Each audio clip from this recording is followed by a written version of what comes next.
as a coach, you will never put on a team on the field that's going to lose. Why would you want to do that? And sometimes a player does well in the league. Yeah. But when you selecting the players that you select, you have to look at all scenarios of where that player can offer who. Today we are joined by a woman who has broken barriers and inspired continental glory. From humble beginnings in Salt River to taking on a global stage and just showing the world what South Africa has to give in the sporting world, contributing in the world of football, of course. After winning the games we had before, Liverpool being one of them, I thought maybe, the complacency maybe set in, and then going to Nottingham Forest and thinking because they're in the bottom, but one must remember they had a very good season the previous season. Yeah. God's time is perfect. It's always He's always on time, so Amen. I can't say what's going to happen in the future.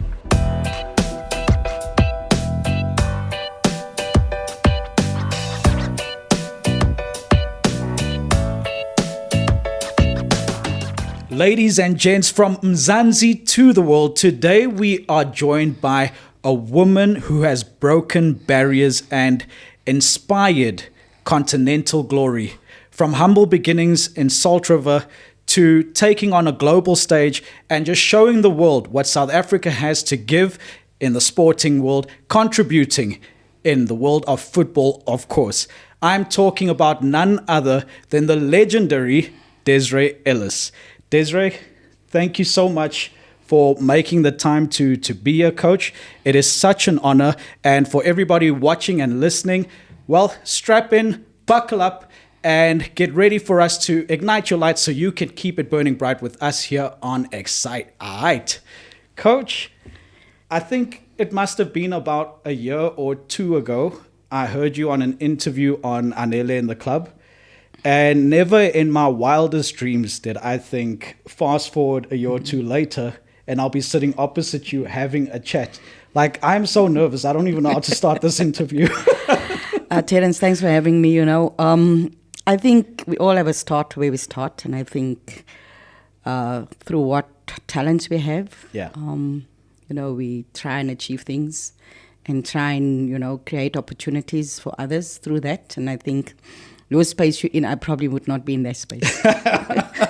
Well, I tried at one stage to be in your space. As a kid, I was very active in sports and all sorts. And I tried, soccer, cricket, rugby. So for me to speak to somebody like you, it's just incredible and it's inspiring. And it really is like something that makes me go, wow. It's like I'm watching dreams come true. And you are somebody also, who's made a dream a reality and came from humble beginnings. So talking about starting somewhere, what was life like in Salt River growing up? Well, we actually lived in Heidelberg back in the day, but my grandmother lived in Salt River, so every morning we would trek to school. Right. My dad would drop us off, and my mom would then go on to work. We'd go to school, get home in the afternoon, throw our bags down, go play football, go play cricket, go play whatever the boys played, because most of my cousins were boys. Okay. And the friends as well, and we would challenge the different streets. So, nice. That's how it started for me in school as well at Dryden Street Primary. I would jump over the playground and to play with the boys. Okay. Go to detention, but because I played netball for the school, I sometimes missed out on detention, Okay. And when I would get home, because there's no girls football back in the day at school. In high school there was a game that they played once a year, the school teachers against the boys team. Okay. And I would play for the school teachers. Okay. But not in my wildest imagination could I have thought that I'd one day play for the national team. Yeah. But I had this dream, and when our former late president, Nelson Mandela, was released, I got the opportunity. At the time, I was working in a meat market, and I went and I was working in a storeroom, making the spices. And at the time, I thought, this is my dream coming true now. And, I asked for time off, and they said, okay, I must decide. I must just make sure that there's enough stock. So I would make all the spices for the French polonies, the penny polonies, the biltong that they made. And back in the day, we traveled in a minibus, and I made my debut for the national team against Eswatini as a vice captain. Right. We won 14-0, and I was one of 3 players that scored a hat-trick there on debut. Amazing. And on the way back, though, we got a puncture, and I got to work late, and I was fired because they said I had absconded. So Wow. it wasn't a great story, and I was out of work for 3 years. It was tough. I won't say I didn't care, but I was living my dream. You were living your dream. And I mean, it's such a contrast, right? Because the fact that you had to think about, oh, shucks, I'm going to be late for work and I'm going to be out of job. It's something that is not a thought, on the men's side of things, right? Because once you make the national squad, you set. You've got a flow of income and you're taken care of. But on the women's side, you still had to go and mix spices. So that's wild, right? I think, I haven't heard of a male athlete losing their job playing for the national team. And back in the day, probably 99% of the players were, unemployed. There were just three of us that had jobs, and I lost my job at the very first camp we had. Sure. So I was out of work for 3 years, and I think that was probably the toughest time for me, being one of the breadwinners at home. But I was fortunate enough that, Mark Gleason, who at the time was the editor for Kickoff magazine, offered me a job answering fan letters. Oh, okay. At 5 rand a letter. Okay. And then he would say that, I didn't have to work the whole day. And I'm thinking, man, 5 rand a letter, I'm going to try and type as many letters or answers to his letters. And all he needed to do was sign that, and then send it. And he said it would be easy to get Cali Girl, but he needed somebody that, understands football. Sure. They would probably ask a question like, how do we get hold of Penny McCarthy? And I think at the time he was playing for Blackburn Rovers. So you'd look up the address, put it in the letter, and he would sign it and go off to the fans. And then I got an extra job at the subscription department at Touchline Media to wrap the gifts. Okay. So I would go from 5 to 7, wrap the gifts. Yeah. Then I'd run for the taxi, because the last taxi was at 7 o'clock from Cape Town Station to Hanover Park. And then I'd take a bus down. If the bus is not there, I'd run down to the house, and my mom would say, like, who dropped you? And I would just say, no, the bus just passed, because it's not normal at that time of the night in Hanover Park to run around, because we had moved since from Heidelberg to Hanover Park, because we had more siblings come along, and the place got too small. So that's how it started, back then. And then I was fortunate that I was working for a company that was a sports company. They had a photo library where I eventually got a full-time job. They had Kickoff, they had Men's Health, they had Sports Illustrated. So every time that I would get off, I would use my leave, and if there was no leave left, I would get unpaid leave, but I would still be assured that I had my job. And that was also tough, because I knew we didn't get the money and the allowances that they get nowadays. So I had to put all my money away, knowing that by the end of that month, my salary was not going to be the same, but I would get some of it back. So, that's how it went on for a very long time. Wow, Coach. And there was also no thoughts of sponsors at that stage, right? I had a Nike sponsor back in the day, but it wasn't really a monetary sponsor. Okay. So that didn't really, didn't really help. But I got the opportunity to play. I remember, I played in the patched up boots, because there was a hole in and couldn't afford a pair of boots. My dad had since passed on. Wow. Because he was my biggest supporter back in the day when I started playing. Yeah. And I maybe need to go back to that story as a 15-year-old. Sure. Very short hair, flat-chested, and I joined this team, and I go on to the field, and people say, that can't be a girl. Girls don't play like that. So I had to, level of skill, I had to pull my pants down to show them that I'm a girl. And then my dad said, pull your pants down. And I mean, now you can't do those things, Right. And there was a story going around in the league in Cape Town that there's this girl that looks like a boy, that plays like a boy, but is actually a girl. Wow. And so they didn't then, when they actually accepted that you were a girl, did they take it easier on you, or they still, played the same way? Because obviously you want to compete with the same level of respect. You don't want somebody to all of a sudden now put the brakes on how they play against you. No. It was just that I think I grew up playing boys football. Right. And I think many of the girls back then had that same story. Some still do. And you can see the difference when they've grown up playing with boys. There is a difference. They're a little bit smarter. Okay. Maybe a little bit stronger. More physical as well, because the boys don't hold back. Yeah. but they don't hold back. And I think those were some really, really good times back then, because we then played inter-provincial tournament, and that's where I got the nickname Magic, I played inter-provincial tournament, and my dad got offered so many jobs to move so that I could come and play for the different provinces back then. Yeah, back then. Okay. And Magic also, by the way, is the title of Coach Desiree Ellis's book.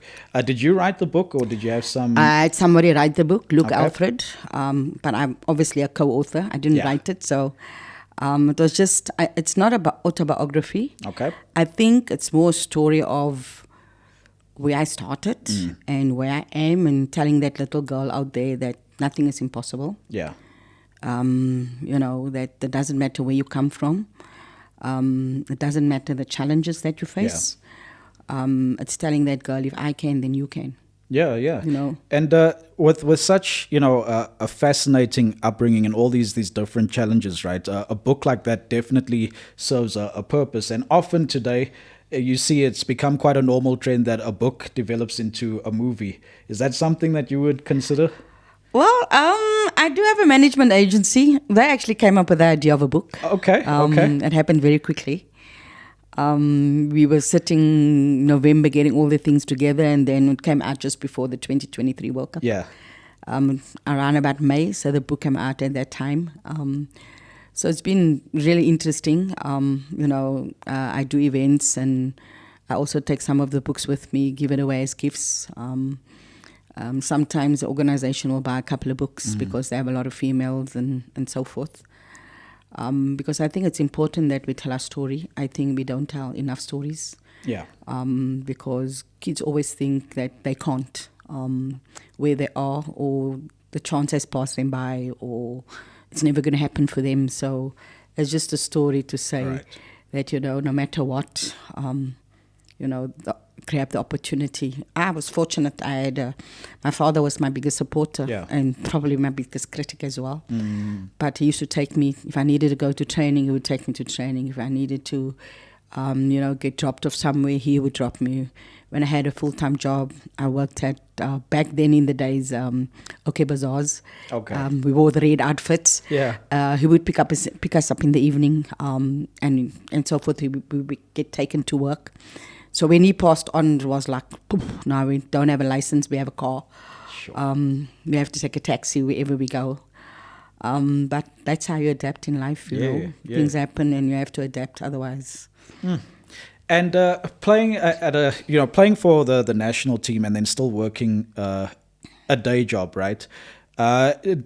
Is it easy to sort of fall into a trap, in your thoughts where you think that, maybe the football thing is not what I should be pursuing, and you start focusing just on, the money's coming from this job. So maybe this is where I need to focus my, align myself in my thoughts and just give my all here.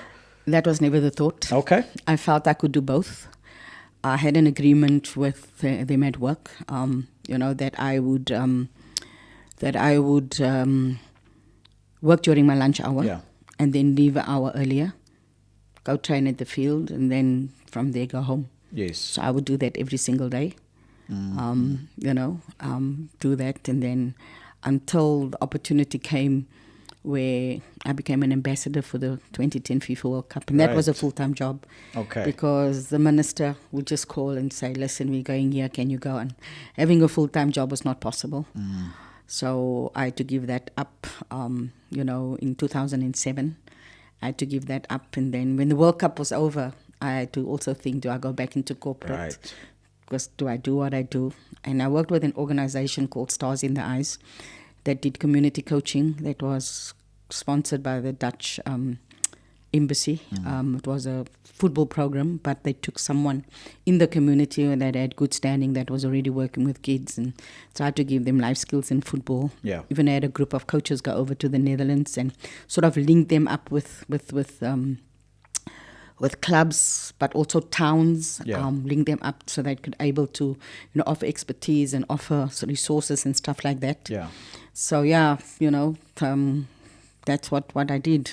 It's quite fascinating, and perhaps not in the best kind of way, But I think it just helps put things into more perspective. Maybe we don't think about this, often enough, or we don't realize the gravity of it. Just listening to your story thus far, right, and how early on in your career there were struggles with, being properly funded from, for the national football team as a woman player, up to the point where 2010, okay, it feels like it was just around the corner ago, but it's over a decade ago now. But there was still those same issues there. You had to quit a full-time job in 2007 to work as an ambassador for the 2010 World Cup, and then still think about work after that. You had to think about the next plan.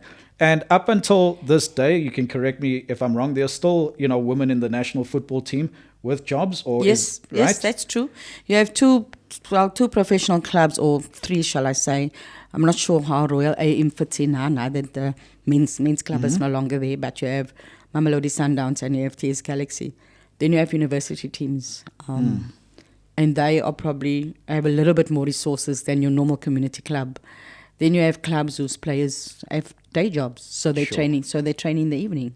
That's the unfortunate part. We don't have a professional league. Yeah. And I think maybe not in my lifetime. Really? But we've been yearning for a professional league since my playing days. And look how 15 years, we're 2025, so 2010 was 15 years ago, and then all the years before that when you were playing and everything, and we still don't have a professional league for the women. Yeah. And you say you don't even see that happening in your lifetime. I'm not sure. I think it's a lack of sponsorship, but I also think that somebody just needs to take the bull by the horns and say, this is what we're going to do. Whether we have an 8-team league or a 10-team league to start with, like everybody else starts around the world. I think, that is... it can't be because of a lack of interest. I think that is the way to go, But Sassela's has been our sponsor since 2009 and has been around for a very long time. We also have Shield come on board. We have VW come on board now. And that has really helped a lot because... we have this big bus, and the big bus has to go to the airport to pick up one player or two players or three players, or somebody has to go somewhere, and then you utilize the big bus. Now we've got different types of transport through VW where you have the Sprinter. If it's more than 8, you have, you can go pick up someone in a caddy where there's maybe 7 players that you pick up. So it has really helped. Not only that, for our youth teams as well, because our youth teams don't have a sponsor. So they've come on board as well to help with that. You've got Shield come on board for us, and then they came on board for Bafana, obviously, and then you have Sassel. So we have no sponsors for our youth teams, and I think that is the biggest challenge because I think that is a big gap. Besides the funding for the senior national team, because SAFA is responsible for camps, for friendlies, for increasing staff, and they alone can't do it, so that is a challenge. So sometimes you don't get the amount of players that you want. Sometimes you don't get the camps that you want because there's a lack of that funding, but they can only do so much with what they have. And then, of course, the league itself, we're grateful for the National League, but, the intensity of the league is different to international football. And sometimes the transition from that is big and players can't transition. So, but the biggest gap that we haven't fulfilled is the youth teams, because when you look at Nigeria, you look at Ghana, you look at Zambia now, the U17s have had back-to-back under-17 World Cups. And you see that coming through to the senior team. The last time our U17 qualified was in 2018, and the time before that was 2010, sorry. Our under-20 team hasn't qualified, and touch wood.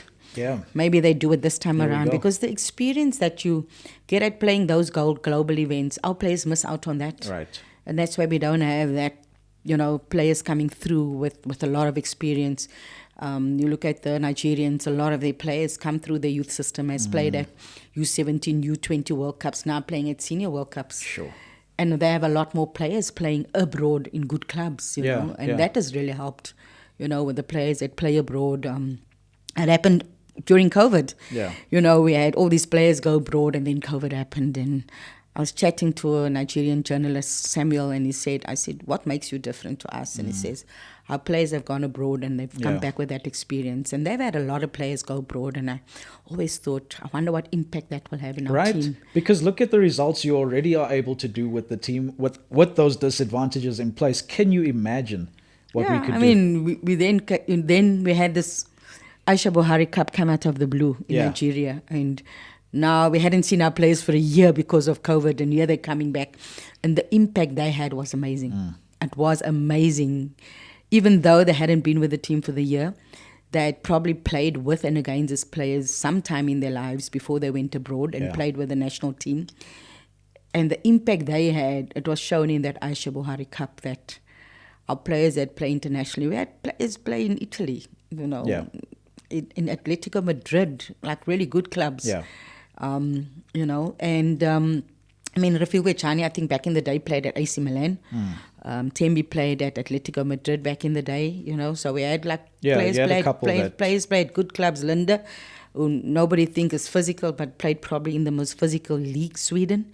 So we had some really, really good players back in the day. Jermaine also played abroad, so we had really good players back in the day play, and it was evident in 2020 when we went to the Aisha Buhari Cup. 2021 actually. Jermaine wasn't present because she couldn't get a visa. Work permit hadn't been sorted.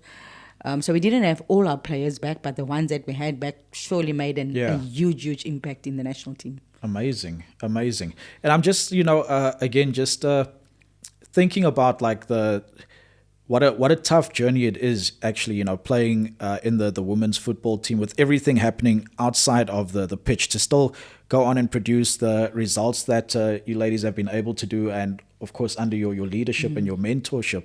It must take a certain kind of mentality, Coach Des, to be able to keep pressing forward in the face of all of this adversity and all these obstacles. What do you attribute that to? Like, what inspires you? What keeps you going? I think the word that we use is teamwork. Okay. I work with a fantastic group of staff. It was evident this past window when for certain reasons, I didn't participate in the final qualifier for WAFCON against DR Congo, and the assistant coach stepped up. She could probably take the team and do even better. She's been with the team since 2017. Coach Tina, and Coach Cameron's been with the team since 2019. Rido, the conditioning coach, has come on since 2021, I think it was, when we went to the Aisha Buhari Cup, has come on. We've had changes with the performance analysts because they've gotten opportunities. First, Mpo, he then went to Tanzania, then Tulani, he went to Tanzania. We've got someone else. We had our previous conditioning coach, trained Sundowns, then gone to Tanzania. Now we have someone here again. So I work with a fantastic group of people that really work really hard behind the scenes, and credit doesn't go to me alone. It goes to that group, and of course the players, because they're the key role players, They have to execute the plan. So we work with a fantastic group of people to make this all possible, because we know through what we do, we change lives, because a lot of the players are now breadwinners, I remember a player telling me, and I'm not going to mention her name, she'll know who she is when I talk about it, and I hope she's okay with me mentioning it. A player said to me that she saved 95,000 rand to buy bricks.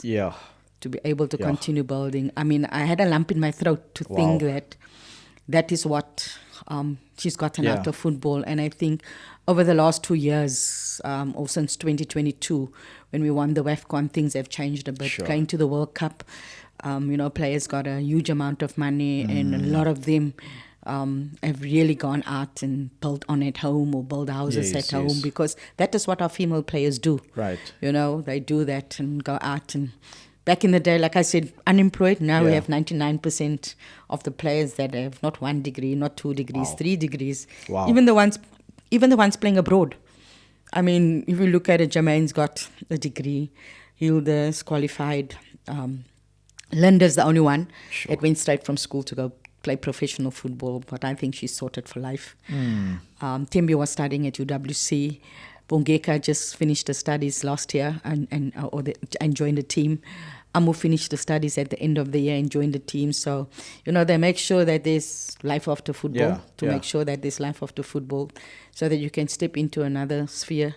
I think also when we qualified when we won the WAFCON, there were a lot of bonuses for players, not just endorsements for players. So it's really changed. Like individual ones as well, right? Yes, it's really, really changed things for the better. And I think, that's why players can do things for their families and for themselves. And that is the first thing that our players think of. Yeah. Well, Coach Des, you're so humble and modest, right? And those are always, such good qualities within a leader. Because what I was hoping for, and you deflected quite well, drawing the attention to the team and the support. But what I really wanted to know, and I think what people would be curious to know as well, is what keeps calling you back, into the role and to keep giving it your all, despite all the many different challenges, and there are many. I always think about the players and the staff. Mm-hmm. I think about them, what will happen, because I feel there's still a lot to do. Okay. Not just in the national team, but in football itself.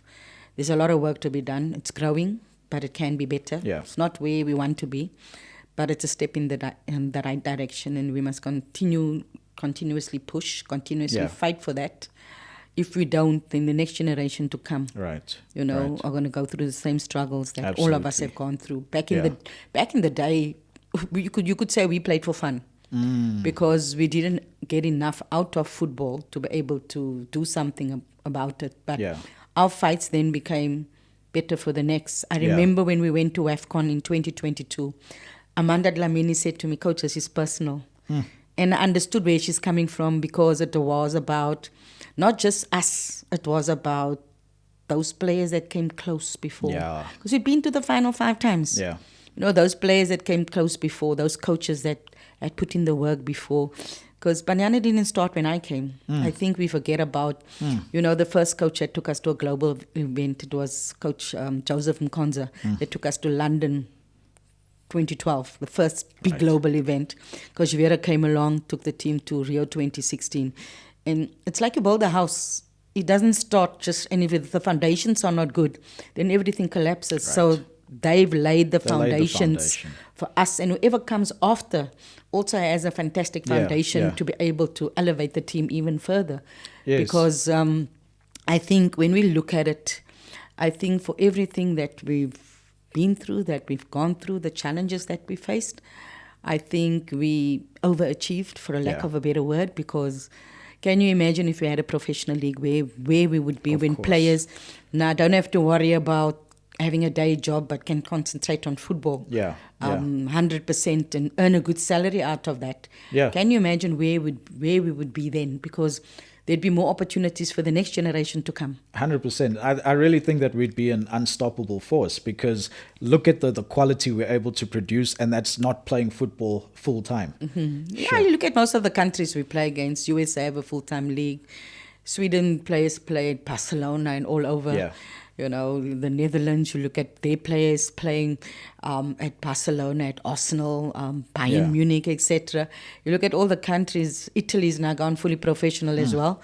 You look at all of those countries that you play against, and we probably played against everyone. England, the works, I mean, last year we came very close to beating England with our best players. And not everyone, but we came very close to beating them. And haven't we beaten Italy? Yes, we beat them at the World Cup. That was a chaotic game where we concede early, then they score own goal, then we concede again, then we equalize, then we score, then then the referee, the board goes up, and I'm saying yes, we have a chance. So it was the drive, it was the determination, because, like I say, we don't just do it for ourselves, we do it for everyone back home. We try to give hope, like Coach Cami always says, we try to give hope to the people back home, and make sure that young girl will realize a dream one day, because we can. Yeah, absolutely. Coach, there's and that's always been the feeling with, the Banyana Banyana team, that we're playing to inspire hope. And it's such a it's really the South African story. It's the resilience, and it's moving forward, and it's making a success out of every situation, And I think that's why people love the team so much, because it's something that resonates with every South African, and it's relatable. Each one of those players and the coach is relatable to every South African household. I think it's important, like I say, we come from somewhere. Yeah. And wherever we come from, what we're doing, who we are and what we do inspires the next one. When I first made the national team, I had this guy come up to me, and he was a well-known gangster in Hanover Park, and he says, "But why do you live here?" So I said, "Well, I've got to live somewhere." Yeah. Now because I'm the captain of the team doesn't mean that I have to move out of Hanover Park, because Ben McCarthy comes from Hanover Park, Hashim Domingo, Vicky Sampson comes from Hanover Park. These are people that have achieved, that have played at the highest level, or that have, Vicky's a well-known singer, so we come from there, and to inspire someone else to achieve their dreams, I think it's the least we can do, to go back there and try and see what we can do. Absolutely. Take me through the moment, if you remember what you're thinking at this time. You mentioned earlier that there was a point in your career you playing with patched up soccer boots, right? What is going through your head? And this is at national level. What are you thinking at that time? Like, are the thoughts limiting? Are there doubts that creep in, or you just... No, none whatsoever. None whatsoever. I couldn't afford a pair of boots. I just taped it up. Like a lot of kids do back in the day. And then the late Lenny Kleinkies, he was a sports writer for the Argus newspaper in Cape Town, contacted Adrian D'Souza at Adidas back then, and gave me some boots and some clothing, a couple of T-shirts, tracksuits and stuff like that. And then I had boots to play in. And then back in the day, I got a sponsor from Nike through football as well, and that really helped, because then I didn't have to worry about getting the boots. Because I think boots nowadays, and back then, it's most expensive. It's expensive. Most expensive, and you can't play in the same boot forever. Whereas there's kids out there that probably play in that boots for 3-4 years. So I was fortunate enough that I had that sponsor that I could be able to fall back on. Amazing. It took a lot out of not spending money on. My dad had since passed on, and being one of the breadwinners at home, I needed to make sure that there's enough money back home as well, like we all still do. People call it black tax, but I just take it that we take care of our families. I think we all do. Of course. And then so what I wanted to ask as well, then, being a captain firstly of Banyana Banyana, right? Did you realize at some point that there's more to your career than, after playing football? Could you see yourself coaching the squad? Did you think not that? At all. Really? Not at all. When you're playing, you just want to play as long as you want to. Okay. And I remember a guy by the name of PJ Williams back in Cape Town. He was one of the big organizers of the Bale Metropolitan Under-19 tournament that they have over Easter weekend. He still said to me, "Why don't you go into coaching, because you're now playing, and you're playing at the end of your career, and you want people to remember you."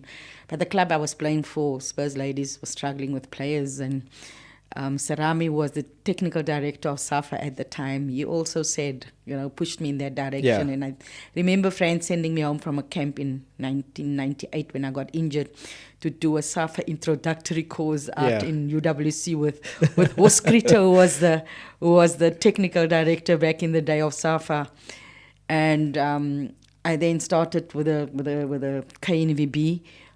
Through the Stars in the Ice program, where we would do courses and stuff like that. And then I did a B license, and I did an A license. I also did a UEFA B license. That's what they call it, but I don't think it is a UEFA B license. Okay. But I think it's just a license that I did in Germany through a scholarship from FIFA. Okay. So I've done a couple of courses to be able to. And then Coach Vera came into the country. Right. And I'd retired already by that time, and she called all the coaches. And back then I had a B license. Yeah. And she was appointed, and we were helping. It's about 8 or 9 coaches that were there. Yeah. And she had a meeting with all of us, and she asked us, for us, for example, us that came from Cape Town or wherever else, would you be willing to relocate? And we all said yes, And then that evening I was still working for the SABC. And then she called me the next day and she said, you understand the game, blah, blah, blah, but you have a B license. And she then had her first camp. And she asked me to assist her for that first camp. I remember doing a game with Brian Mofokeng. Yeah. I think it was a CAF match out at Lucas Morepi, and I think it was Super Sport against some team. And I got this text, and I said, call me at halftime. And she called me at halftime, and she said, and she wants me to help her with this game. And I had this broad smile, and Brian was asking me, and I said, please, you can't do it on air. You can't say it on air because, and then I helped her, and then the rest is history. Wow. The rest is history. So all those seeds that were sown into your head towards the end of your career, and then at some point you just realize, okay, I'm never gonna part from football. No. So she came about in 2014, but it was immediately after the World Cup when I got an opportunity through the Dutch Football Association, through my work with the Stars in the Eyes, to do a UEFA B license in the Netherlands. And I didn't have a full-time job, and I had 4 months left on my car.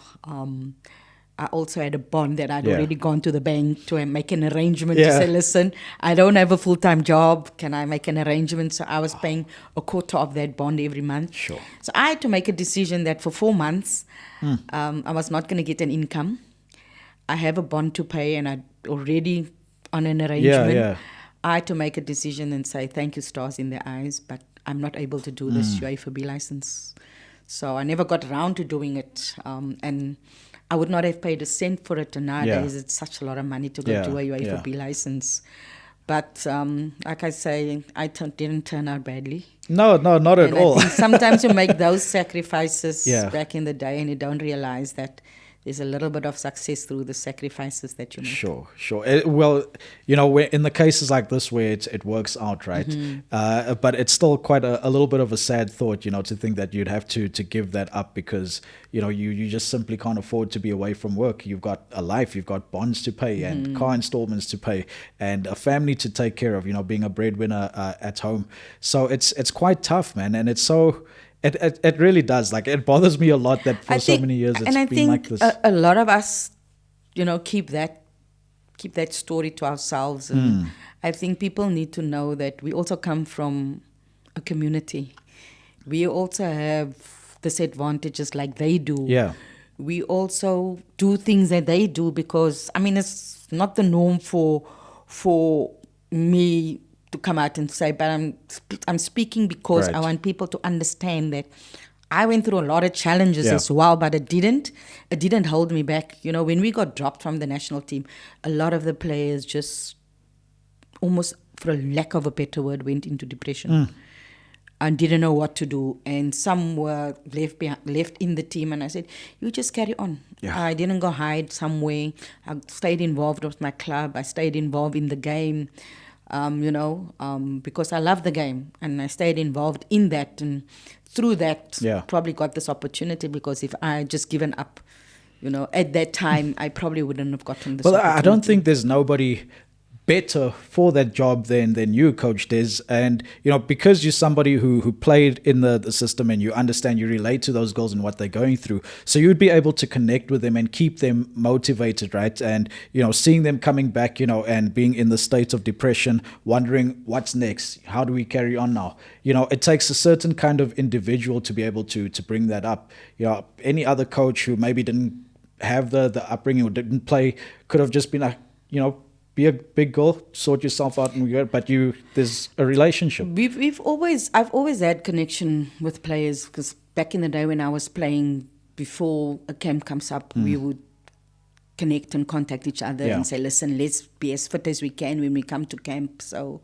we've always been like that. And the team I played in had a lot of captains themselves at the clubs, at the provincial teams. So it was easy that we all, had the same vision. We all connected, really. We all wanted to do the best for each other, because we knew, this opportunity. And that opportunity came in 2000 when we hosted it was called the ACON back then, African Women's Cup of Nations. Now it's the Women's Africa Cup of Nations. Yeah.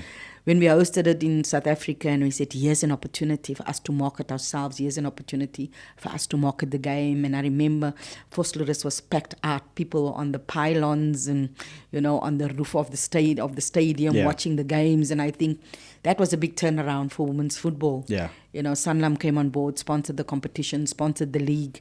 And I think that was the start of a big turnaround where we could market ourselves. Yes. Because the tournament was now in South Africa, and from there we won the first COSAFA Cup in 2002, and I think from then on, football really just took off, but not as much as it took off much years later. Right.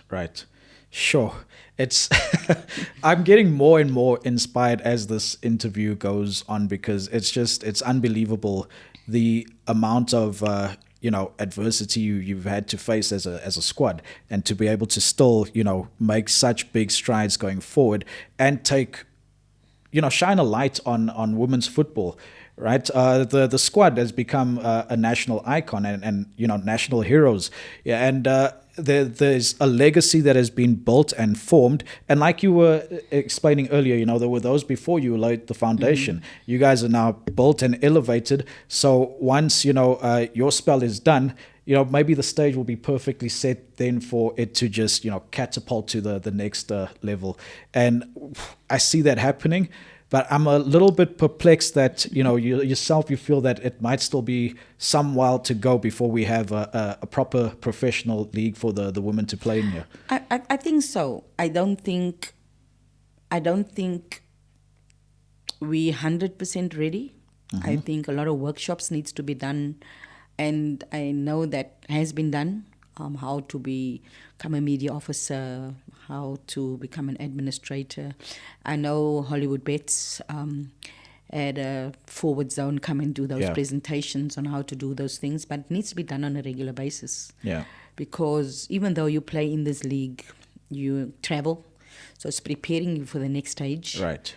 And I think it's important that happens on a continuous basis. So when the step comes to jump to the professionals, then we're not left behind and not sure what to do. Right. That administrative courses needs to be done of how to handle these things, how to do these things. There's still too little, I think, exposure on social media for clubs. I think more needs to be done. More exposure needs to be done, because back when I was with Spurs Ladies, and it used to be Cape Town Spurs before that, we used to regularly post on Facebook, and then one day I got a call from Adidas Germany. They wanted to come and do a shoot in South Africa, and they wanted to use some of the players. And I was surprised, but you put yourself out there and you get the opportunities. You put yourself out there and people want to come on board and assist. And sometimes they don't come on board and assist in terms of money, but they'll come and give you equipment and stuff. But I think the biggest challenge is the transport factor. Yeah. Because our country is big. If big. you play in Limpopo and you have to travel to Cape Town, and you can't afford to fly to Cape Town, you then have to come by bus. Right. So you literally get out of the bus, play, and get back on the bus and go home. Sure. And I think that's the mentality that needs to change when more sponsors come on board, because it's impossible to do that. Oh, where are they? Are they sleeping or something? Come on, how much more? What must Banyana Banyana do? I think we've done our job on the pitch. Yeah. I think a lot more marketing needs to be done around the team to be able to get those sponsors to come on board, because that, I think, is the next step. We've done our job on the field more than anything. And that needs to change. I think it's important for these kinds of stories, like the one that you're sharing now, and also obviously the players have stories of their own. Oh yes, that will drive, I think, a huge campaign, for marketing and connecting with people, and showing sponsors, corporate out there, that hey, if you have the hearts of the people, there's more return on investment for you in that way. So let's connect with the football team, with the national women's football team, and do something, because. I think Cecil has done a couple of those stories. Yeah. And when you go on and you watch those stories, you become emotional yourself. Yeah, for sure. Because when the players tell their stories of how the sponsorship of Cecil has changed their lives, yeah. It just blows your mind. Yeah. It blows your mind to think where they were, where they were going, and where they are now. Yeah. It just absolutely blows your mind to think that, that things can change so dramatically for them because of that. Now, being involved with the women's national squad, it for me, it seems like it takes a certain kind of mentality and drive and something driving. It almost feels like a calling at the stage that you're in now. You got to have that purpose in mind and a vision that is common amongst the team. You guys see something and a future that you are paving the way for, and something worth that should be studied. Maybe a case study. So Professor Anita Albersi, I hope that you'll watch this. She owes me a Harvard degree, by the way. So so I definitely think that there's so much in the story that will not just inspire our nation, but the world at large. And you've done a phenomenal job, Coach Des, at steering the ship in that direction. And I just would like to know, what does life look like now? Are you still juggling between jobs and things like that? No. I'm sorted. Sorted now. Back on track. Getting ready for the next WAFCON, which is going to be extremely difficult. Yeah. It's been increased to 16. So instead of the top 2 and the 2 best third place players going through to the quarterfinals, now the top 2 only. Okay. I think the only time we didn't qualify for the semi-finals was in 2004 when we played at home. We didn't get out of the group stages. Before that, before that was in 1998, but since that we've always qualified for the semi-final. But it's not a given. Right. You look at the countries that have qualified. Cape Verde came out of nowhere. Yeah. beat Mali. Right. Beat Mali to qualify. Kenya's back. It's going to be so difficult. Malawi qualifying for the first time as well. It's not going to be an easy tournament. You have to be at your absolute best. So we're probably not going to have a normal festive season. Sure. Because it's in March. Yeah. Which is around the corner. Yeah. So a lot of work to be done to prep for that. A lot of work to be done to prep for that. We have a FIFA window coming up now with an opponent which I can't mention right now. Because nothing has been released. It's not officially released yet. Nothing has been released. Okay. So it's the start of it, and then it's a lot of planning after that to make sure, that we get this right. Our players are coming off season, which makes it even more difficult, whereas other people are probably in season. So a lot of planning ahead to make sure that we are in superb condition, for the WAFCON, because it's also a World Cup qualifying tournament. So the semi-finalists go to the World Cup. There's a playoff place, but you don't want to go that route. It's difficult. You play intercontinental playoffs. You first have to play a playoff to get there, and then when you get to the intercontinental playoffs, you probably going to play someone like England, who are in the same group as Spain for the World Cup qualifiers, and one of those two are not going to qualify automatically. So it's going to be tough. Big challenges. We have to make sure that we qualify automatically, because you don't want to go into a playoff. We experienced that in 2014 when we thought we'd get through via the third place, and we didn't. Yeah. It probably was the most heartbreaking time, because we had outplayed the opponent and Ivory Coast scored right at the end. There was no comeback. So you don't want to get into that position where you have to go into a playoff. And I think having been there before, having gotten over the line in 2022 will hold us in good stead, but it's not a guarantee will. So we have to really work hard, because a lot of the countries in Africa are doing huge investments and putting a lot in place. It's no secret that Morocco had back-to-back finals because of the investment that they put in. And if we don't do the same, we're going to get left behind. Right. And then, you speak of players, coming from off-season and returning to camp. And naturally, we think that, okay, fitness needs to be worked on, and rightfully so, right? Getting them into the right physical shape. But are there other kinds of things that sometimes come with the players when it's off-season, like maybe some kind of drama or behavior patterns? No, actually, our players are quite good at that. Okay. They're quite good at that. You won't find them tweeting about being, in the wrong places. Right. They're only human. Yeah. And sometimes people will take pictures when they're just enjoying themselves. Of course. Because after all, you have a life outside football. Yeah. I do remember 2018, I think, and 2019, where we played the likes of Sweden and Netherlands, where players didn't have, they trained throughout December, was off on Christmas Day, and maybe Boxing Day was off on the 1st of January. Yeah. But they came back, and that is the sacrifices Yeah. that the players Yeah. make, because they know what's at stake. Absolutely. You know, who doesn't want to go to a World Cup? Who Yeah. doesn't want to win a WAFCON? Yeah. And we didn't do it back to back, but I think we have the same chance as everyone else. Of course. Even though it's going to be difficult, as I say, but anything is possible. Anything is possible. I really feel like, the team is in a good space. I sense camaraderie and a good spirit, with the ladies, with the team itself. So I've got high hopes, and I think we always do. We're such a big sporting nation that we back our teams, all the way. So.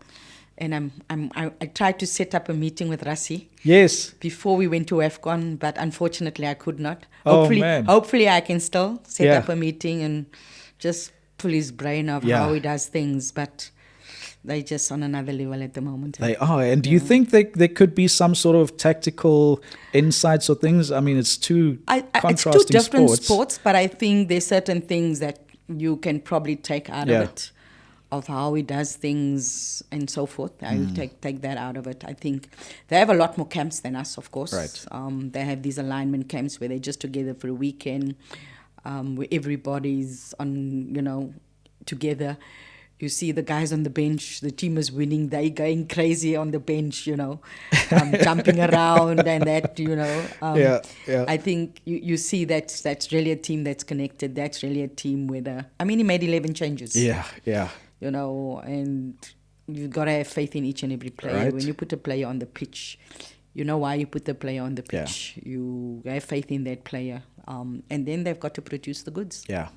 I was actually just listening to him address, the press after the game. I don't know if it was directly after, but I heard a small snippet on the radio this morning, and they asked Rassi, if there's any concerns about, because of the two locks, back-to-back. Yeah, he said he's got four locks. Like, he said, I also listened to it, he's got 4 locks. And he said that when he looks at it, maybe not, maybe they could have looked at it in another way. He's not saying they're wrong. Yeah. Because he hasn't looked back at the video. Yeah. I also listened to that interview. He hasn't looked back at the video. We're just sorry that someone like Sia had to be sacrificed, and especially on his 100th cap. And I think that's what made them the team they are. Yeah. Because a player could have been selfish and say, but I've lost my 100th cap, etc.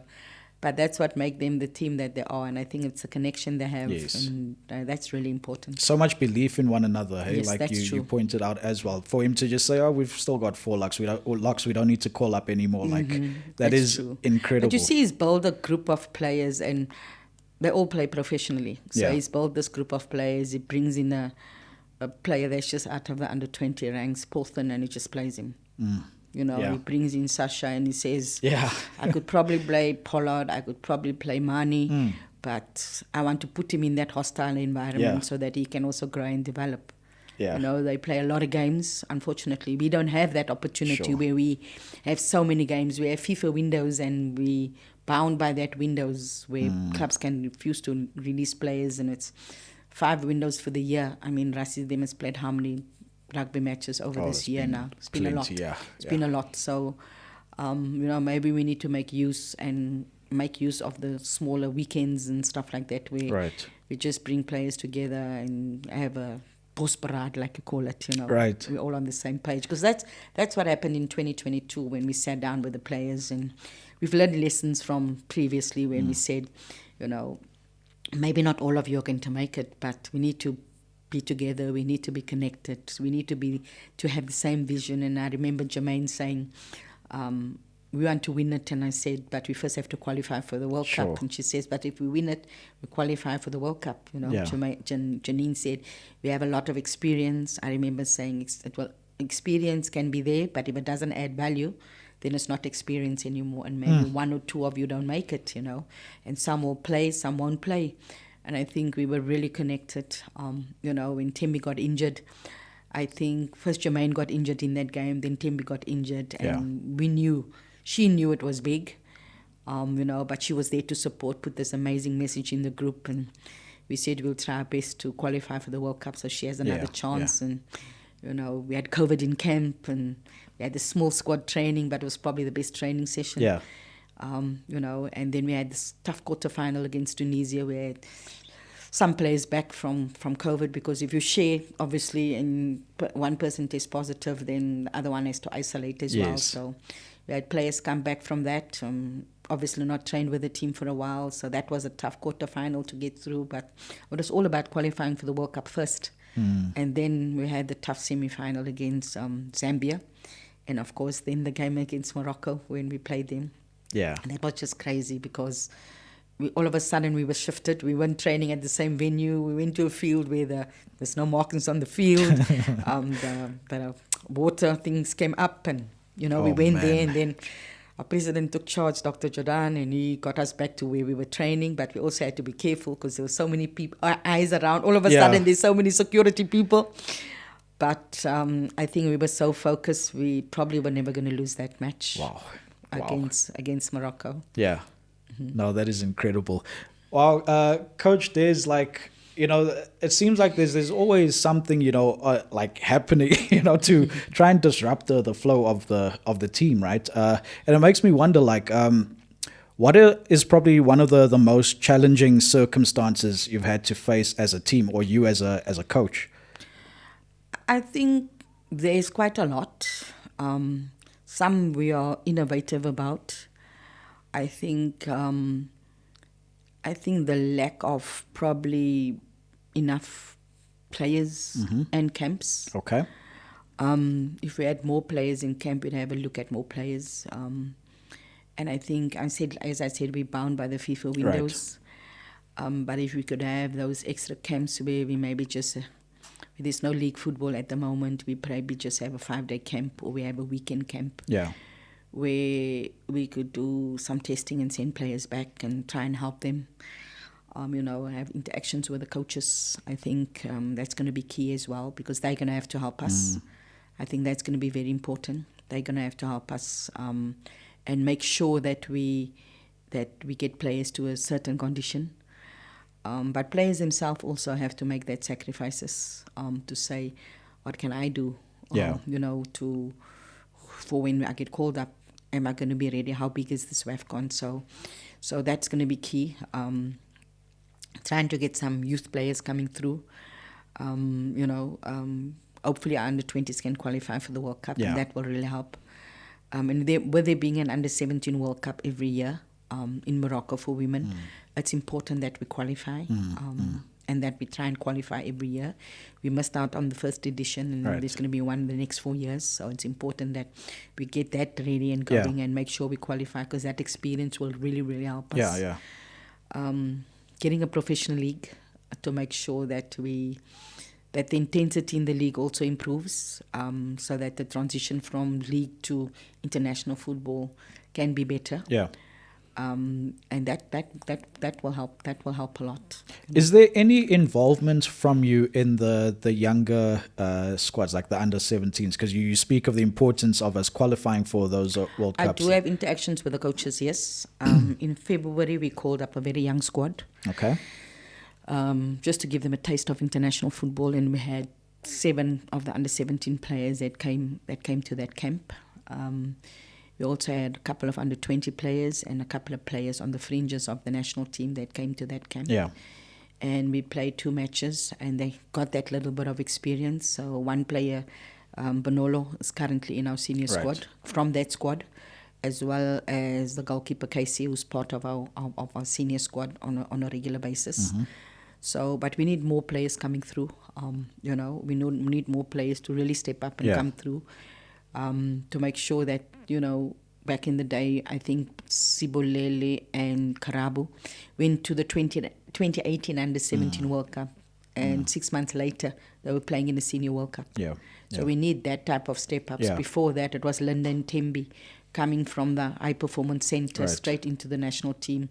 Karabu and Sibolele straight into the national team from the High Performance Center. So we also need that. I mean, that's important, right? We also need that to be better, where players at the high performance center are playing in the national team on a regular basis. Yeah. Because what that does is when they come in and they're able to get into the squad so young, by the time they're in their mid-20s, they experienced, or national players. You look at Tembi and Linda's got Yeah. over 80 caps back in the day. Yeah. They came into the national team from the high performance center. Yeah. Karabo and Sibuleli close to 50 caps now.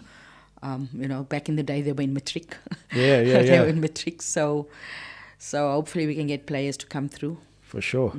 What would you say is the biggest misconception that the world or fans might have of playing for a national women's football team? I think I always say, and somebody says it's not, I always say football is a matter of opinion. Somebody says it's a matter of facts. And I think there's always opinions out there of who should play and who shouldn't play and who should be selected, who shouldn't be selected, right. And why are we playing like this, why are we not playing like that. And, we know what we want to do inside, and we train. Coach T puts a lot of the sessions together, we train. And sometimes the game doesn't work out like it's meant to work out. Yeah. And we must also remember that we are actually an amateur national team. And right. I think that's what people forget. And for us to be able to compete with players that are fully professional says a lot about the players. Yeah. Says a lot about the effort that's been put in. Because ultimately they have to step onto the field and produce the goods. And also the camps that we have, the perception that people have probably is that why we're not selecting this player, and it will always happen like that, because we select players, and when I look back, I think I say to people, as a coach, you will never put on a team on the field that's going to lose. Yeah. Why would you want to do that? Yeah, of course. Why would you want to select? You always the want team? the best result. Why would you want to select a team that's going to lose? Yeah. Sometimes the opponent is better. Yeah. And sometimes people say, what nonsense are you talking about when you say the opponent is better? Sometimes the opponent is just better than you. Yeah. Sometimes you concede a silly goal and then it's 1-0, then it's 2-0, then it's 3-0, where you maybe could have. And a perfect example is the Netherlands. Yeah. When we played in the last 16, we probably could have been 2 or 3 before they scored. We had very good chances. We lost Jermaine in the game. We lost Bamba in the game. And it was going to be difficult. Right. We had already lost our captain, Rafil Wejani. So we were already playing without Rafil Wejani. Then we lost the 2 of them in the Netherlands game. And when the goalkeeper of the opposing team gets player of the match, it tells you something. Yeah. It tells you something. You made that keeper work. it tells you something. And I think whoever gets selected must be supported. Sure. No matter who it is, and I think that is the important thing. Well, I think we're trying to be careful and maybe a little bit diplomatic about what it is, but maybe if we can address it. If not, we can always just cut and edit it out now. But people is a funny thing, right? We're funny people. We're a funny thing. And also the media, because we always have some kind of a narrative or conspiracy, right? I don't think it's a conspiracy as such. I think we all have out there, people have their favorite players. Right. They have probably their favorite clubs that they support, and everybody wants to have the opinion of who should be in the national team. But you can only select a certain amount of players, unfortunately. You cannot select everyone, and you have to select players that you feel will do the job. Yeah. And maybe if another coach comes along, and I haven't selected you, another coach comes along, and maybe that coach selects you. Yeah. And there's nothing wrong in what I did, and there's nothing wrong right in what they did. But you select players that you feel will do the job. Yeah. And then it's up to the players. And sometimes a player doesn't play well. It's not that you've selected the wrong player.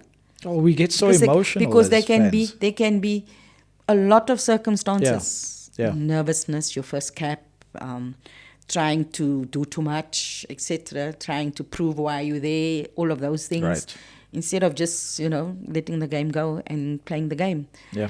And to the fans out there, we will never ever select players that we don't think will do the job. And it might not be your favorite player, but just that we support. Oh, And we need to. And sometimes a player does well in the league. Yeah. But when you selecting the players that you select, you have to look at all scenarios Sure. of where that player can offer, where in line is that player, because you have to look at all those things. And sometimes other players are just better in that position, and players must wait until it's their time. Yeah. You know, we had a lot in the past of where this player should be in the team, this player should be in the team, and you sometimes call them up at the wrong time. You sometimes break them because they don't do well. Because they were called up too soon, and now the confidence is So gone. you if they don't sometimes perform. wait for the right time. Yeah.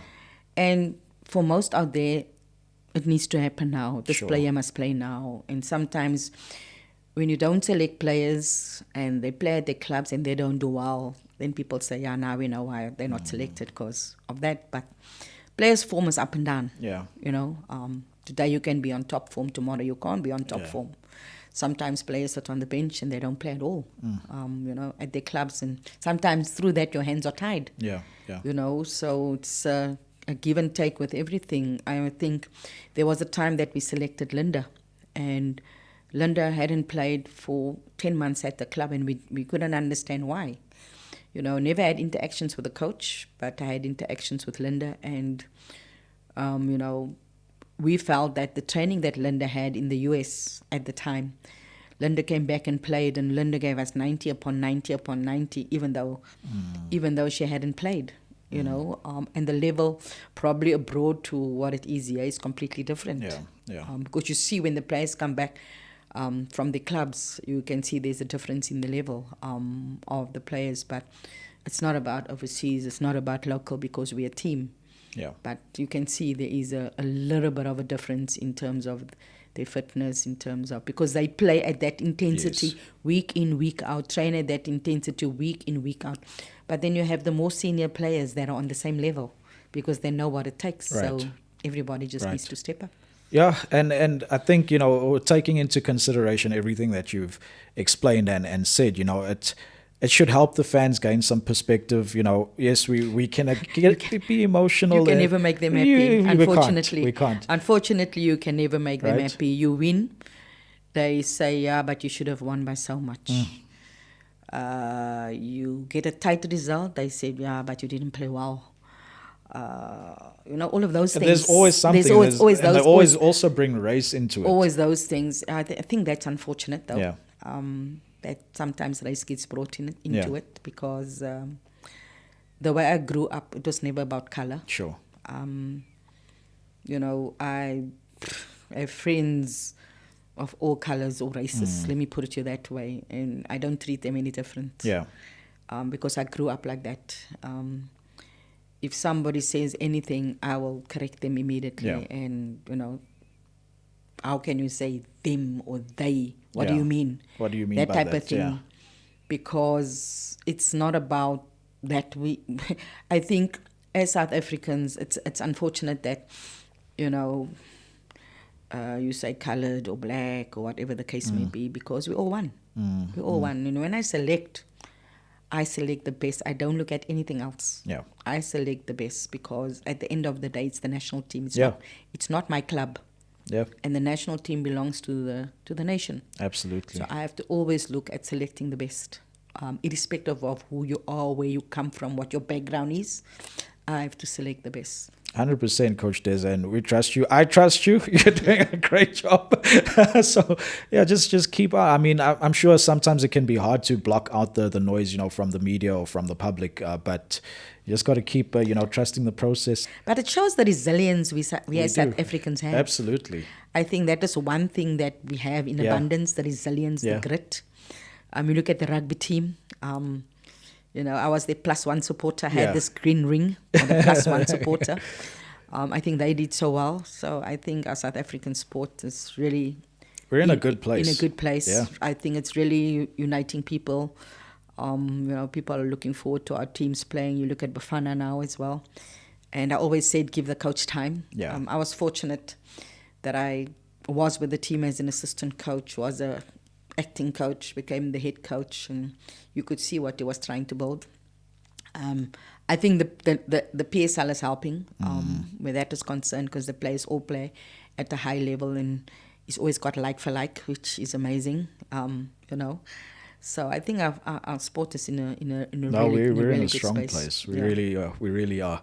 So I have to ask this question, right? Because I'm a Man United fan. Ooh. Right? Ooh, Can tell by that.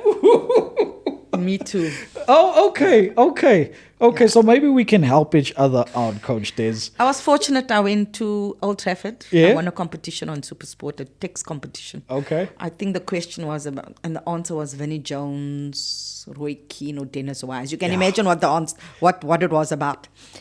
And I got this call at work, and they said I was going into the main draw, and we had this open plan. And I just stood and I said, yeah. And then they called me back 10 minutes later and said I won the main prize, and I went nuts. And I called my brother and I said, don't say anything to anyone. I want to see it on TV, Sure. the night. So it was a toss-up between my brother and my nephew going. My nephew was very upset. Yeah. My nephew was very upset that I took my brother, but what an amazing... I went to watch Liverpool Man United at What Old was the Trafford. result that day? We won 1-0. Rio scored, but oh man, There we go. The atmosphere was just amazing. But they look like they slowly coming There's right. something. There's something. They look like they slowly coming right. But if things don't work out with Ruben Amorim, would you consider taking the role? No. I just think coaches need time sometimes. Yeah. And I sometimes think, what would have happened if they didn't give Alex Ferguson time? Right. He was this close to getting fired. Because he had a bad run. He was his this first close season. to getting fired, and then I think we won that FA Cup game, or won the FA Cup, and then from there we kicked on. But it was this close. And I think we're so easy just to, after 3, 4, 5 games, to fire a coach. Yeah. And United, I have had so many coaches, and maybe... And I don't want to speak bad about other coaches because we're in the same industry, but maybe some people are just not a fit for the team. Just not the right time. Maybe on a different time they would have. But Sure. we had hired and fired so many coaches in a short space of time. And it's not like they're bad coaches. They're No, good not coaches, at all. really Not great at all. coaches. They've achieved so much in their own right, but we hadn't really given people an opportunity. And as soon as a team sort of comes right, you get a new coach. Yeah. And yes, the team hasn't done well over the last season, but there's signs of... It's just the consistency. I think that's really important. I feel sorry for that fan who wants to have his hair cut after five consecutive wins. And I thought we didn't play well against Forest. I thought after winning the games we had before, Liverpool being one of them, I thought maybe, the complacency maybe set in, and then going to Nottingham Forest and thinking because they're in the bottom, but one must remember they had a very good season the previous season. Yeah. And then, of course, the Tottenham game was always going to be difficult. And I think we could have won that one. And then he could have cut his hair. Yeah. So maybe they can win. Maybe they can win the next 5 games and allow this poor man to cut his hair. They got to think of it, really. Because it's getting bigger and bigger. That afro is getting so big. But I think all teams go through a period, and sometimes the transition is longer than others. Yeah. I think we also in a transition phase. Yeah. Where we're looking at who we can bring in. And I was listening to Coach Hugo Bruce, and he said it's very difficult leading up to WAFCON to just change a team left, right and centre, because it's a tournament you want to really do well in. He has obviously a couple of months more when you look at the World Cup. Yeah. And us qualifying for the World Cup will be big, because we have a whole year, for sure, to look at how we can be better, who we can bring in, etc. So we also have to make sure that we get the mix right of youth, that we get the mix right with experience. Like we've done in the past, we've always brought in players on a regular basis. I think we have maybe 10 players under the age of 25, in the current group, which says a lot. Yeah, it does. And then we have the much more senior players who are still outstanding. So we just have to get that right of how we get them to the next level, and so on, and get that mix right, because it's going to be key for WAFCON. Yeah. Now, Coach Des, so if we were in a scenario that you've been in a couple of times, right? We're 2-0 down at halftime. What is the team talk about? Like, give us a taste of how you inspire them. It's probably different. We haven't really been in that space for a long time. Yes, we played Denmark, but we obviously didn't have all of our best players coming out of that, and being on a 3-month international or 4-month international break was always going to be difficult, and not getting our players to come to Denmark because of visa issues. We always knew that the England game would work out better, and it did.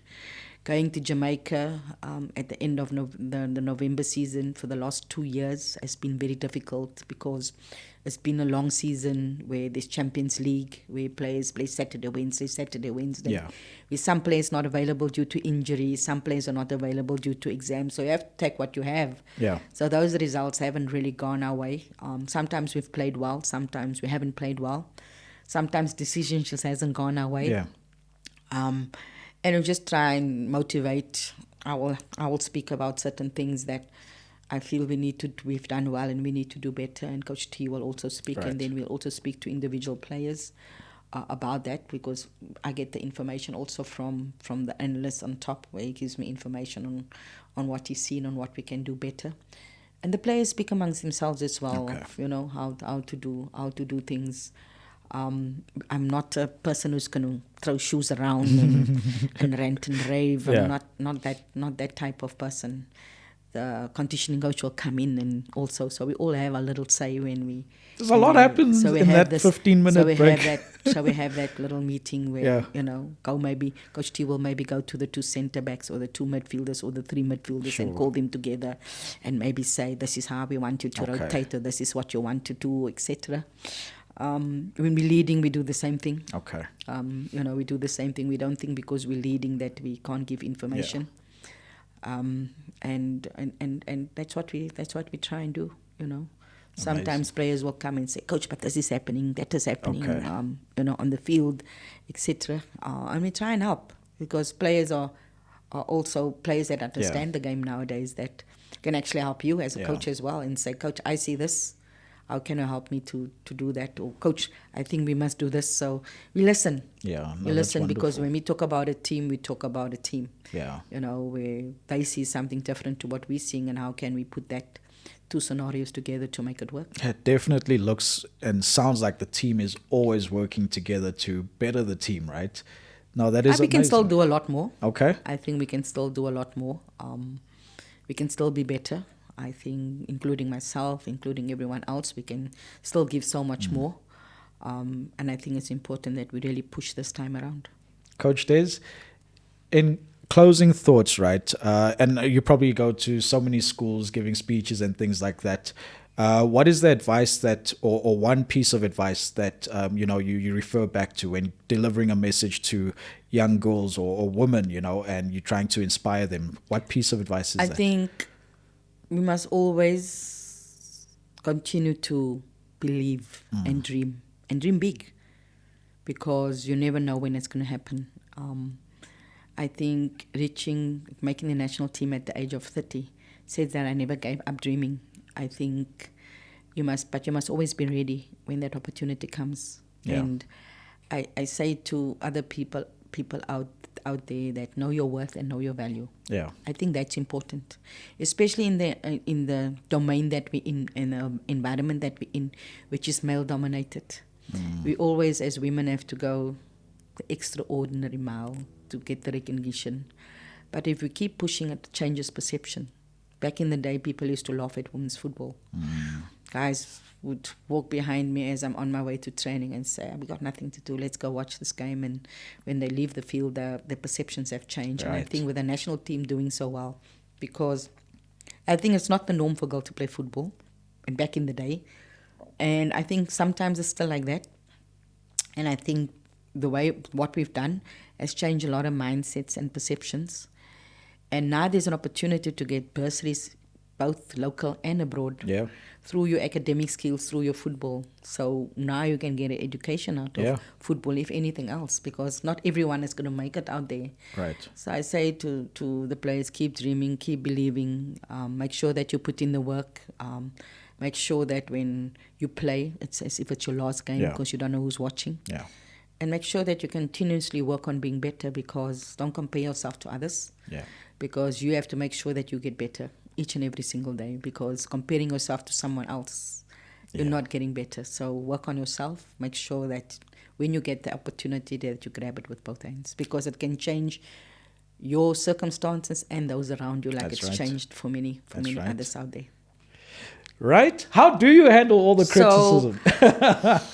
I've sort of surrounded myself with people that are like-minded. Yes. That have the same vision, and other coaches and administrators Yeah. that I can bounce off.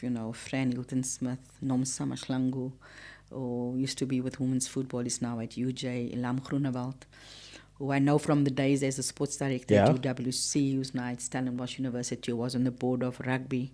And Tambira Valley, who was with cricket, and who with SAWAF's foundation that takes care of women. So I have all these great administrators that I can bounce off. I also have coaches that I can bounce off. But also, I don't live with my family. They all live in Cape Town. So, technology, social, WhatsApp, video calls. I have a sister who lives in Australia. Video calls. Yeah. But also my faith is strong. I think that is really key. My faith is strong. I'm not afraid to go down on my knees and pray. I also work with a mental coach now, Nathan Pulser, former footballer.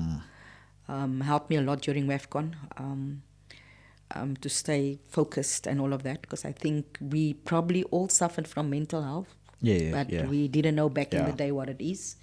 And it's okay not to be okay. Yeah. It doesn't make you a weakling. So that is just what I do when all of that comes along, because you cannot not. Maybe there's some good things, and then one person says something, and then it just throws you off. But I've always made decisions for football reasons. It's never been personal. It's always been about the team first, because if I make any other decision, I shouldn't be involved in the sport. Yeah. Because like I say, it's a national team. It's not a club team. So I think that has really been key for me. I can't wait for December. Yeah. It's not going to be a normal holiday, but it's going to be a time just to, turn off a bit, and while you're turning off a bit, still having your laptop around. Yeah. Because it's also key that you refresh. Yeah. It's also key that you take time out, and to make sure that we get ready for AFCON, because, like I say, it's going to be big. That is such an important question. It will help other people as well. How do you handle the criticism? Because if you think about already the challenges, and then to still be critiqued on. Look, I'm not saying people must not. I'm not saying that they mustn't have an opinion. Sometimes it gets very personal, and I always say, when you put that comment on, think about, it could have been your sister, or your mother, or your brother, or a sibling, or a family member. How would you feel, if you put that on? Because first of all, we are human beings. Yeah. We have emotions. We are human beings. So when you put up on that comment, think about if somebody said that about a family member of yours, how would you react? Because social media, you can hide behind it. I remember Somizi saying something when a very top entertainer, I'm not sure if it was Sahara or someone who passed on, and he said, we're all to blame, because did we check up on her? We're all to blame where we say things, and we say it anonymously, and we don't think that it would hurt someone. So show your face so that I can answer you, but that's not what I'm about, because if I have to try and answer everyone that's there, I won't have enough hours in the day. So everybody has an opinion, and yes, there are the fans and they're the supporters, and they criticize, and we would never do something that would hurt them. We would never do something that they can't be proud of. And I know sometimes the result don't go our way, and we are just as disappointed as they are.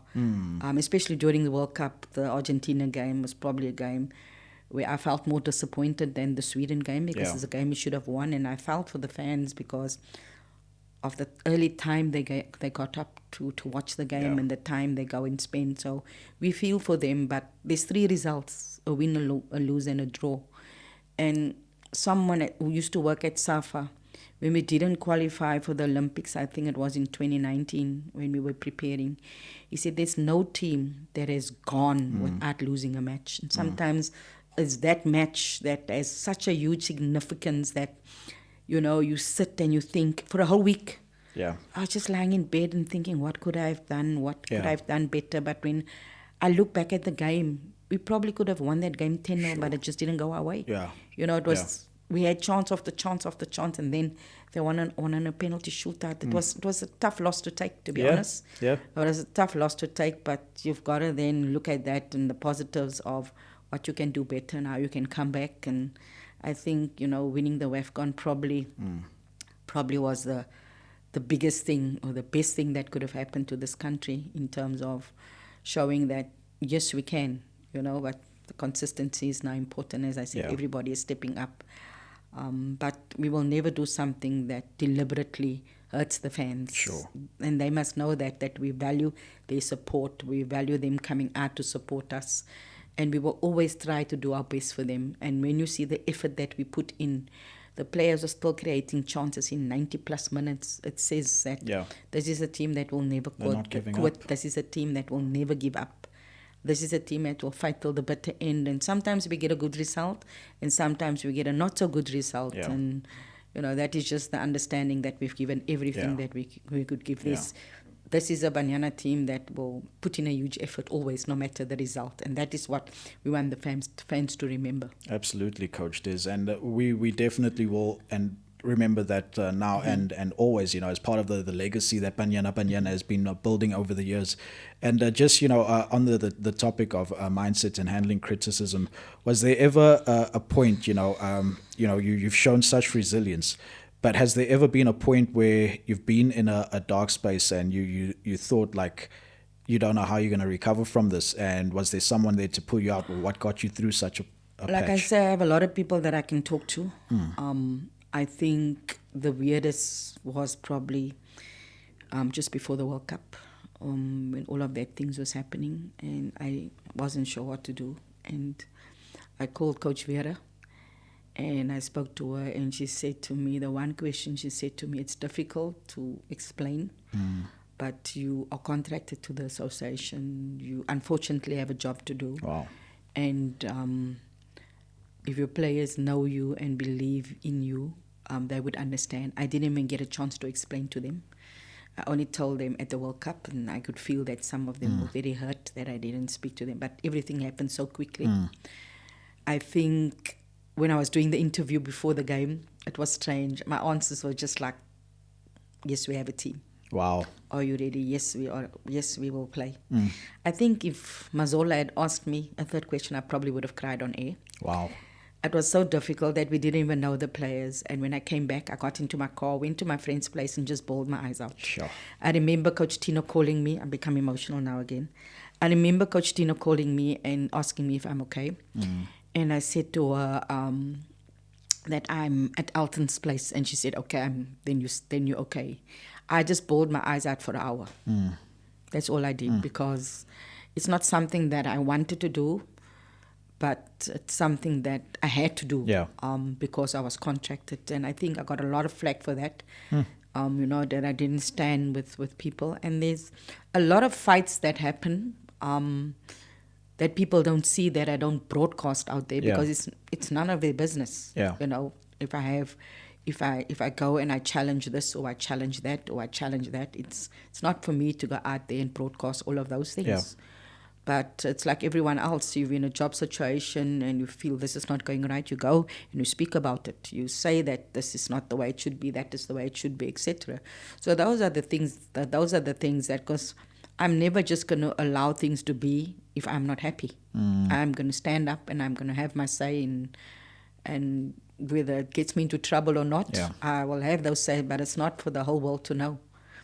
out there, and the relationships that I have within the association. Yeah. We sit and we talk about things, and sometimes I don't. There's certain fights that you say, okay, I'm not going to win this one, but let me try and win the fights that I can win, because at the end of the day, it's the best for the team. So we never stop fighting for the good of the team. We never stop fighting for things to be better.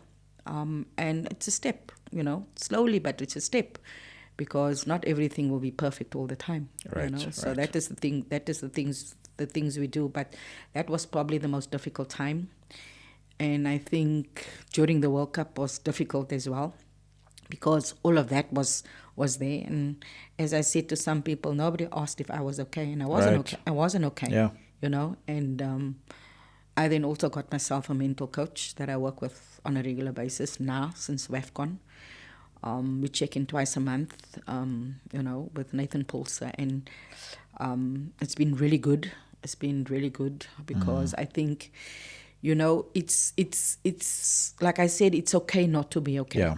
And sometimes we're afraid to say we're not okay because people will think less of us. But me, I'm not like that. Yeah. And if I need help, I need help, and and I won't be afraid to ask for help, because we don't know everything. Right. We don't know everything. I mean, the coaches that I work with probably know a lot, sometimes a lot, maybe more than me, certain things. So we try and bring that all together, which is really helpful, which helps us a lot, because at the end of the day, people get educated, people study harder, people get better qualifications, and they bring that back, and we try and sit down and change things. But at the end of the day, we all want what's best for the team. Oh, Coach Des, I'm just listening from the start up until this point. You certainly always put the team and the needs of others, and all of this. Like, it's tough. I can imagine it's a great weight to carry. I just hope that that you are okay, and that you mentioned never giving up the fight for the team, and for the staff or other people, whatever the case may be, but also never give up the fight for you and what's best for you, right? Of course, you have to make sure, because if you're not okay, how do you help others? So you have to make sure that you're okay as well, because you have to. If you're not okay, you're not going to be able to assist anyone else. You're not going to be able to help anyone else. And I think it's important. We have a mental coach within the team, but I have my own personal mental coach as well, that I work with. And I think it's really, really important for the space that we're in. Yeah. Because not every day, you can't be the same every day. Yeah. And we say that to players too. Sometimes you're not feeling okay. Sometimes you got some not so good news from home. And it's okay not to be okay. Right. It's okay not to be okay. And then it's happened on a few occasions. And then the coaches just step up and stand in for you. They got your back. Yeah. Yeah. Oh, incredible, Coach Des. And you know what? All the best, not just for the success of the squad, but for you and everything that you, aspire to do beyond. Like, is there such a thing like as life after football? Probably, after yes. Banyana? I'm What's not going to next? coach forever. Yep. Probably still be involved in football in a different capacity, Okay. hopefully, because I don't just want to be remembered as a coach. Yeah. Hopefully opportunities come along. I'm currently also with FIFA on the coach mentorship program. The coach that I'm mentoring is the under-17 coach of Kenya, whose team has gone to the World Cup as well. I haven't met her in person because I was at WAFCON when they had it, but hopefully in January, when we go to the UK, I'll be able to meet her in person. We had a couple of video calls and stuff like that. Okay. So hopefully I'll be able to meet her. So, we can never say what's going to happen in the future. Sure. I think before I got appointed as the head coach, I was the acting coach for 2 years, and everybody said win. But I believe it happens at the time when it's meant to happen. Because God's time is perfect. He's always on time. So Amen. I can't say what's going to happen in the future, because I don't know what direction Yeah. or what door God is going to open next for me. Yeah. We don't know. Yeah. You don't No, well, we look forward to seeing what that door is, and we trust if it's in God's plan, it's gonna be all right, no matter what, right? Yeah, of course. I say I was God appointed. There we go. Because it could have happened any time from Yeah. 2016 until when I was appointed, but it happened when it happened. It happened when it happened. Oh, Coach Des, thank you so much. So much. Truly, it's been an honor. And look, if it so happens that you get hold of Rassi and you guys have that little I really want to meeting. do that. Actually, the conditioning coach Rido actually mentioned I try to, but I really, really want to do that. And I want to find out. I'll go wherever he is. I'll go also. Just call me now. Don't mind me. I'll just be like I'll go wherever he is. Yeah. Just to listen, man. Yeah, I yeah. mean, you listen to him, and he's so innovative. Yeah. Always has one up on everyone. Sure. I think everybody's got a bomb squad now, but our bomb squad's the best. Everybody's got a bomb squad, and the things that he comes up with, I think, people. I don't think he breaks any laws, but people they come up with things to say that he's broken a law, Yeah, whatever yeah. the case may be. But he's so innovative, and Yeah. I think. They deserve everything that comes their way, and hopefully they can get another World Cup. That will just be super amazing. I think we're on track for another one. And I think we're on track for the WAFCON title as well. No pressure. No pressure. No pressure. Oh, there you have it, ladies and gents. It's been an absolute wonderful journey and incredible storytelling from Coach Desiree Ellis. And we look forward to seeing Banyana Banyana growing from strength to strength and glory to glory, bringing back that WAFCON trophy and title. And guys, until next time, keep coming back, keep tuning in, stay plugged in with us here so we can continue to ignite your light so that you can always burn it bright here with us on EXC-i8. Thank you, Coach Des. You're welcome. This is a record for us, eh? Why? Oh, it's 12 o'clock. Yeah.